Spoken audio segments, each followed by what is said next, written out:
Hi guys, welcome to my YouTube channel. मैं Yogesh Khandelwal. Guys, last video में हमने जो बात की थी वो हमने डिस्कस किया था इशू ऑफ डिबेंचर, कि एक कंपनी अपने डिबेंचर्स को कितने तरीके से इशू कर सकती है। तो वो मैंने आपको बताया था कि इशू फॉर द कैश होता है, issue for other consideration except cash होता है, कोलैटरल सिक्योरिटीज के लिए इशू होता है। तो इशू जो रिडम्पशन की टर्म्स होती है उन रिडम्पशन की टर्म्स के ऊपर भी इशू कंपनी करती है। तो उसमें से हमने फॉर द कैश वाला टॉपिक हमारा कंप्लीट कर दिया था। अब जो हम टॉपिक स्टार्ट कर रहे हैं आज करेंगे वो करेंगे issue of debenture for other consideration except cash.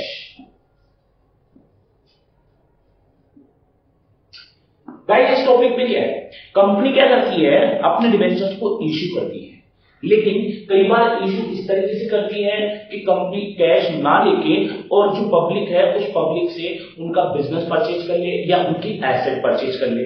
अब एसेट जब परचेज करेंगे तो उसके बदले उसका कंसिडरेशन का पेमेंट तो हमें पे करना पड़ेगा, और हमको अगर कंसिडरेशन का पेमेंट करना पड़ेगा तो उसके लिए जो पेमेंट है वो हम कैश में पेमेंट ना करके और उसको डिबेंचर इशू करके हम पेमेंट करेंगे। ये इस मैटर में हमको पढ़ना है। अब वो सबसे पहले बात आती है कि एसेट परचेज करने की क्या एंट्री होगी सर।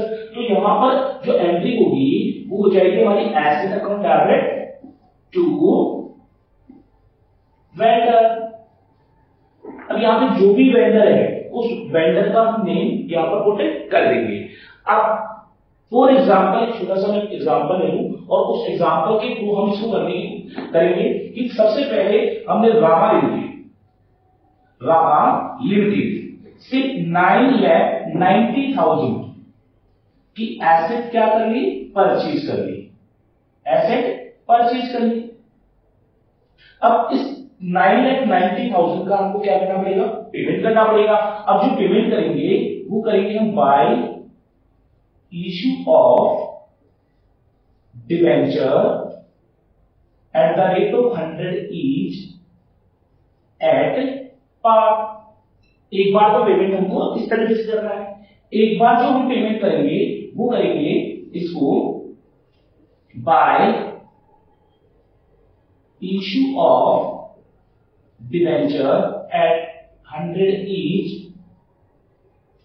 Eight 10% premium. गाइस, यहां पर कंपनी अपने डिबेंचर्स को इशू डिस्काउंट के ऊपर भी कर सकती है। तो यहां पर जो पेमेंट करेंगे by issue of debenture at 100 each at 10% discount. ये तीनों तरीके से कंपनी इस कंसिडरेशन का पेमेंट कर सकती है। बट हमें पेमेंट कैसे करना है, कैश में पेमेंट ना करके, और पेमेंट हम किससे करेंगे, इशू ऑफ डिबेंचर से। अब देखो सभी स्टूडेंट यहां पर बिल्कुल अच्छे से देखना कि वेंडर को हम जो पेमेंट करेंगे, यहां पर वेंडर होगा हमारा रामा लिमिटेड, क्योंकि रामा लिमिटेड से हमने क्या किया है, एसेट परचेज की है। तो यहां पे asset account debit to first entry हमारी होगी रामा लिमिटेड। तो रामा लिमिटेड से हमने एसेट परचेज की गाइस कितने की, 9,90,000 की। अब इस 9,90,000 का पेमेंट करना है bye issue of debenture. 100 rupees वाले डिबेंचर्स को एट पार पे इशू करना है। तो गाइस यहां पर सेकंड एंट्री हम पेमेंट की करेंगे, तो रामा लिमिटेड को हमें पेमेंट करना है। तो रामा लिमिटेड अकाउंट डेबिट 9,90,000 से हमने रामा लिमिटेड को क्या कर दिया गाइस, डेबिट कर दिया। अब पेमेंट करेंगे तो डिबेंचर देना है, और मैं डिबेंचर का नेम भी दे देता हूं। यहाँ पे 9% वाले डिबेंचर हम इसको दे रहे हैं। तो यहाँ पे 9% डिबेंचर्स अकाउंट, ये हमने पेमेंट कर दिया 9,90,000। बट अगर हमको देखना है कि 9,90,000 का जो पेमेंट हमने किया है, हर एक डिबेंचर हमने 100 का डिबेंचर था और इशू के 100 पे किया गाइस। तो यहाँ पे डिबेंचर जो हमारे पास से गए हैं वो कितने डिबेंचर हमने इशू किए। तो यहाँ पर 9,900 डिबेंचर्स हमने क्या कर दिए, इशू कर दिए। ये हमारा फर्स्ट पॉइंट इसका क्लियर है। अब इसके बाद में सेकंड पॉइंट पे हम चलेंगे जिसमें डिबेंचर जो इशू कर रहे हैं इसके ऊपर कर रहे हैं 10% प्रीमियम पे, यानी रामा लिमिटेड का जो पेमेंट हम करने वाले हैं वो कैसे करेंगे, 10% प्रीमियम पर डिवेंचर्स को इशू करके उसका पेमेंट हम करेंगे। तो उसके लिए जो एंट्री होगी, पेमेंट की जो एंट्री होगी वो हो जाएगी Rama limited account debit. Payment कैसे कितना करना है, 9,90,000 का, बट डिवेंचर यहां पर इशू कर रहे हैं तो डिवेंचर जाएगा तो डिवेंचर को हम क्रेडिट करेंगे टू 9% डिवेंचर अकाउंट, और 2 इसके ऊपर पे कर रहे हैं हम, तो यहां पर सिक्योरिटीज प्रीमियम के ऊपर हम इसको इशू कर रहे हैं, तो ये हो गया तो सिक्योरिटीज प्रीमियम अकाउंट। गाइस यहां पर देखिए 9,90,000 का आपको पेमेंट करना है, बट हर एक डिवेंचर गाइस आपका कितने का है, 100 रुपीज का डिवेंचर है, 10% प्रीमियम पर आप इशू कर रहे हो तो प्रीमियम कितना हुआ आपका 10। तो इसका मतलब आप एक डिवेंचर जो इशू कर रहे हो वो कितने का कर रहे हो, 110। तो यहाँ पर हो जाएगा हमारा 0 से 0 कैंसिल हो जाएगा, 11 9 जब, यानी 9,000 डिवेंचर कंपनी क्या कर देगी, रामा लिमिटेड को इशू कर देगी। अब यहाँ पे जो पेमेंट होगा 9,000 मल्टीपल बाई डिवेंचर, तो कंपनी के पास से जाएगा कितना गाइस, 100 रुपीज का, तो ये हो गया हमारा 9 लाख का डिवेंचर हमारे पास है, और 9,000 डिवेंचर्स के ऊपर कंपनी कितना 10 रुपीज के हिसाब से 90,000 का सिक्योरिटी प्रीमियम कलेक्ट करेगी। ये हमारा सेकंड पार्ट हो गया जिसमें डिवेंचर्स हमने जो पेमेंट किया है कंसीडरेशन का वो कैसे किया है, 10% प्रीमियम पर इशू करके। अब थर्ड सी कंडीशन है हमारी, वो वेंडर को पेमेंट वापस से करेगी, वेंडर को पेमेंट जो करना है वो Rama limited account debit, payment guys कितना करना है, जितने का पेमेंट करना है आपको उतने से डेबिट कर। टू यहां पर डिस्काउंट के ऊपर इशू करते हो, डिस्काउंट कंपनी के लिए क्या होगा, 200 का, तो discount on issue of debenture account debit, लो से इसलिए हमने डेबिट कर दिया। टू यहां पर कंपनी 9% डिवेंचर देगी और ये डिवेंचर हमने दे दिए, इशू कर दी। अब गाइस जब डिवेंचर इशू करेंगे तो कितने होंगे, तो नंबर ऑफ हमको कैलकुलेट करना पड़ेगा। 9,90,000 तो रामा लिमिटेड को हमने क्रेडिट किया था तो उतने अमाउंट से हमें डेबिट करना था, बट यहां पर देखिए 100 रुपीज का डिवेंचर है, उसका 10% होता है 10 रुपीज, 100 रुपीज की डिवेंचर से डिस्काउंट दिया 10 का, तो 90 का यहाँ पर हो जाएगा। अब 90 का यहाँ पर हो जाएगा तो हमको क्या करना पड़ेगा कि कंपनी यहाँ पर 9 लाख और 90,000 का पेमेंट करेगी, बट यहां पर कितना हो जाएगा, 90 का डिवाइड लगा लेंगे, क्यों, क्योंकि कंपनी अब डिवेंचर इशू कितने कर रही है, 90 के अंदर, तो यहां पर गाइस करेंगे 0 से 0 हमारा कैंसिल हो गया, 9 1 जा 9, फिर 9 1 जा 9, देन ये कंपनी हमारी 11,000 डिवेंचर रामा लिमिटेड को इशू कर देगी।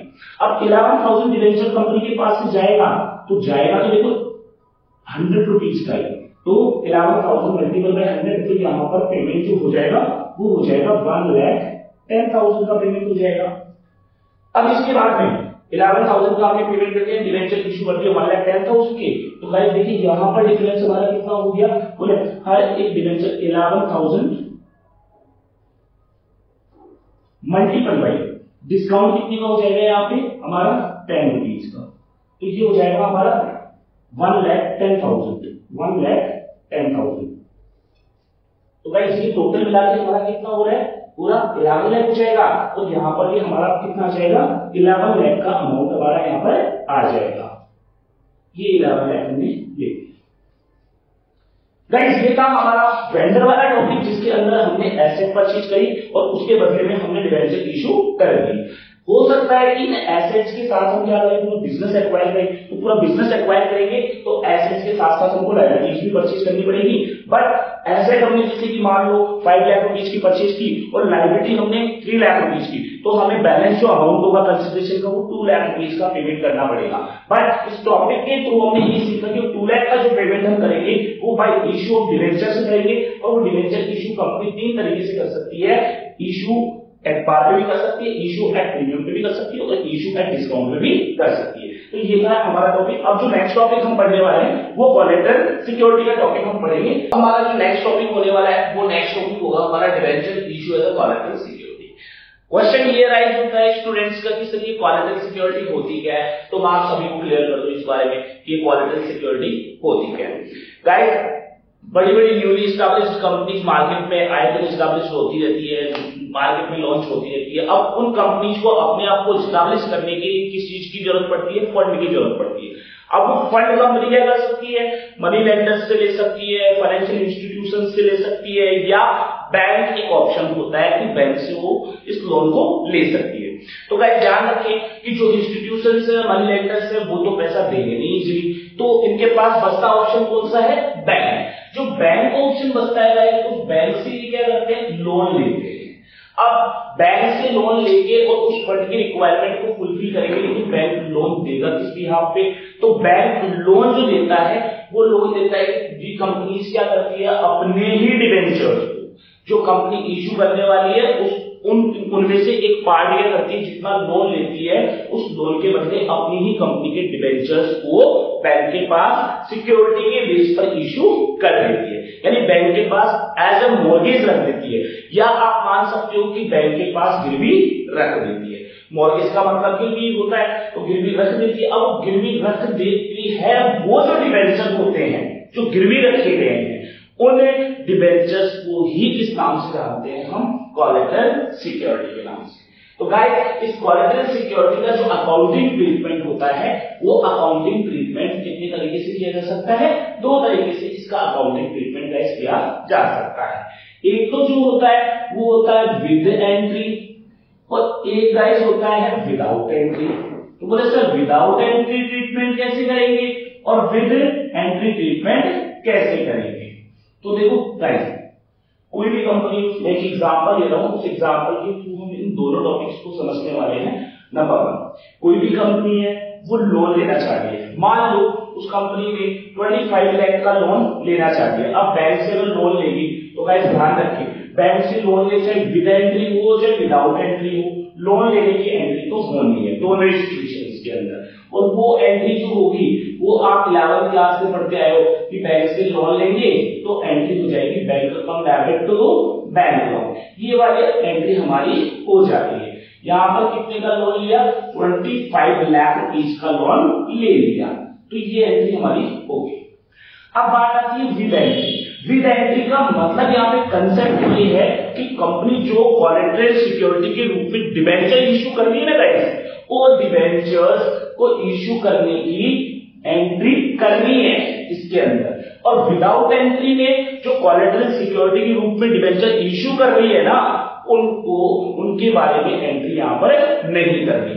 तो सबसे पहले विद एंट्री के अंदर जो डिबेंचर इश्यू करेंगे, आपको सभी को पता है कि डिबेंचर जब इश्यू करेंगे तो सीधी सी बात है डिबेंचर को क्या करना पड़ेगा? अपने पास से डिबेंचर आ रहा है उसको क्रेडिट करना पड़ेगा।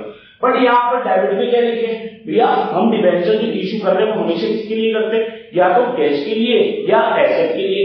भैया यहाँ पर कैश जो ले रहे थे उसकी तो लोन लेने की हमने एंट्री यहाँ पर पास कर दी, तो यहाँ पर कैश या बैंक को आप लिख नहीं सकते।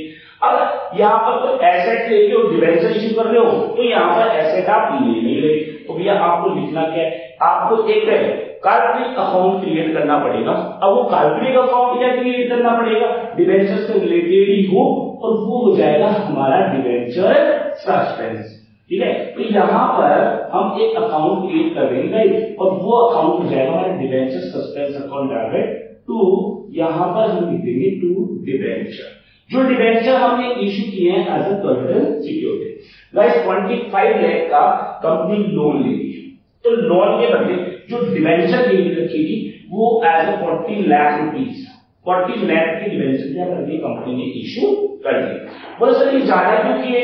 तो उसका रीजन मैं बता देता हूँ। बैंक ने लोन दे दिया, तो लोन देगी ना, तो लोन जितने अमाउंट का देगी उससे ज्यादा का अमाउंट के डिबेंचर लेगी।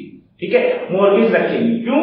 क्योंकि मान लो अगर ये फोल्ड रहता है, ये कंपनी फोल्ड रहती है, पेमेंट नहीं करती, तो बहुत सारे लीगल चार्जेस बैंक को होने वाले हैं। क्यों? क्योंकि बैंक को एक तो बैंक ने जो 25 लाख रुपीज दिए थे उसके इंटरेस्ट हर दिन का इंटरेस्ट लगेगा, वो इंटरेस्ट का लॉस होगा। उसके अलावा बोले जो कंपनी है, ये बैंक उसके ऊपर अगर मान लो ये फोल्ड रहता है, पेमेंट नहीं कर पाता ड्यू डेट के ऊपर, तो उस केस के अंदर कंपनी क्या करेगी, बैंक क्या करेगा, बैंक उस कंपनी के ऊपर केस करेगा। केस करने में जो लीगल चार्जेस होंगे उन लीगल चार्जेस की रिकवरी भी कहां से करेगा, उस 40 लाख में से ही तो करेगा। इसलिए, और आपको सबको पता है बढ़िया का रूल भी यही होता है। बढ़िया भी अगर किसी को लोन देता है, लोन का मतलब किसी को उधार देता है ना, अगर वो 1000 रुपए उधार देगा तो 1500 रुपए की चीज अपने पास रखेगा। तो सेम कंसेप्ट एक कंपनी के अंदर होता है। तो जितना लोन कंपनी बैंक से लेगी, बैंक उससे ज्यादा का गिरवी रखेगी। तो डिबेंचर ज्यादा की गिरवी रखे 40 लाख। इसका रीजन आप सभी को समझ में आ गया होगा। अब इसका अकाउंटिंग ट्रीटमेंट किस तरीके से होगा वो आप देखिए। हम इसका जो अकाउंटिंग ट्रीटमेंट करते हैं वो हमारी बैलेंस शीट के अंदर करते हैं। तो गाइस सभी को पता है कि बैलेंस शीट हमारी बननी है, उस बैलेंस शीट में हम किस तरीके से पुट करते हैं। यहां पर हमारा होता है इक्विटी एंड लायबिलिटी वाला पार्ट। तो इक्विटी एंड लायबिलिटी वाला पार्ट होता है। उस इक्विटी एंड लायबिलिटी में आप सभी को पता है कि बैंक हमारा जाता कहां पर है, करंट एसेट्स के अंदर जाता है। तो करंट एसेट्स के अंदर हम बैंक को पुट करने वाले हैं। Bank loan long term borrowing में जाना होता है। तो और debenture is also part of long term borrowing. तो यहां पर इक्विटी एंड लायबिलिटीज में मैं यहां पे मेंशन कर देता हूं लॉन्ग टर्म बोरोइंग। गाइस यहां पर मैंने लॉन्ग टर्म बोरोइंग मेंशन किया।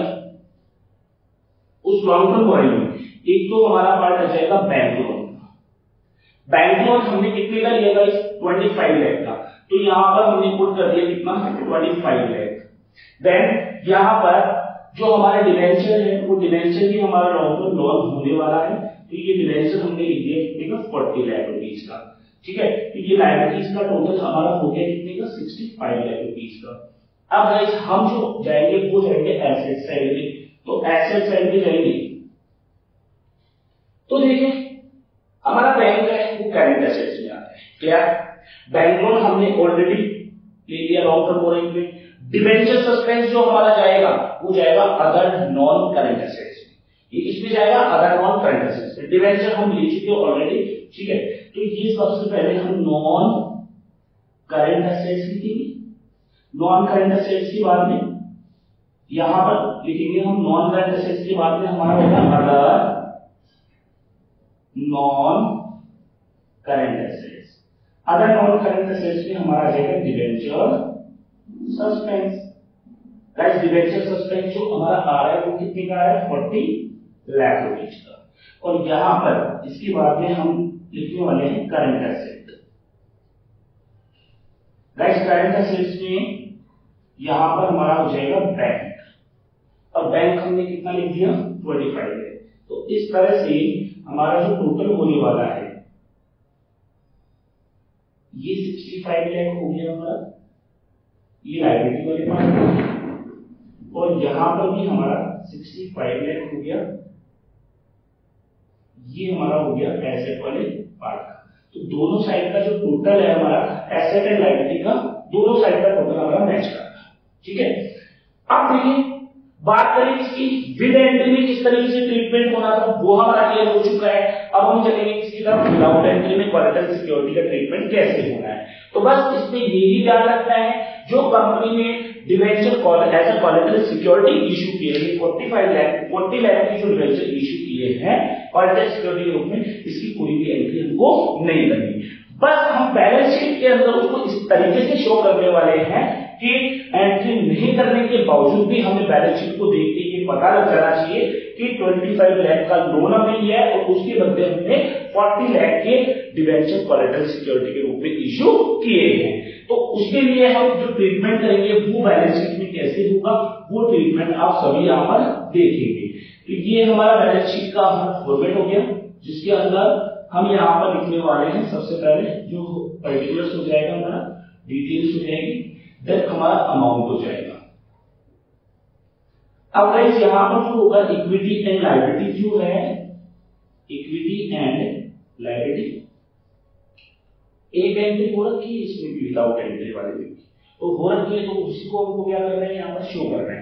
अब वो शो कैसे करेंगे, बैंक लोन तो हमारा लॉन्ग टर्म बोरोइंग होता है सभी को पता है। तो यहाँ पर हम लॉन्ग टर्म बोरोइंग पुट करेंगे और उस लॉन्ग टर्म बोरोइंग के अंदर गाइस हम हमारा जो बैंक लोन है उस बैंक लोन को पुट कर देंगे।